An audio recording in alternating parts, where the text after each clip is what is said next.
Top 10 pinakamagandang kapamilya single ladies. 10. Si Criza Taan ng mula PBB ay unti-unting umaangat sa acting at social media. Fresh face at isa sa mga kinahuhumalingan ng Gen Z. 9. Ang actress, writer at director na si Bella Padilla ay kilala sa kanyang galing sa drama at pelikula. Single at mas nakatutok ngayon sa career at filmmaking.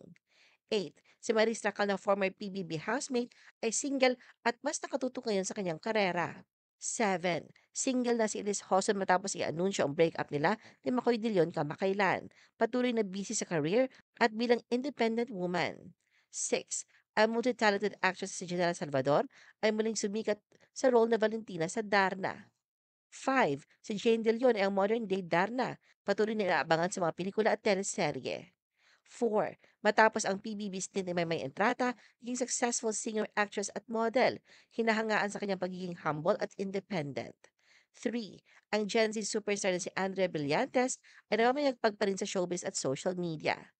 2. Ang Chinita Princess si Kim Chu ay isa sa mga pinaka-consistent stars ng ABS-CBN, host, dancer, actress at laging trending sa TV at social media.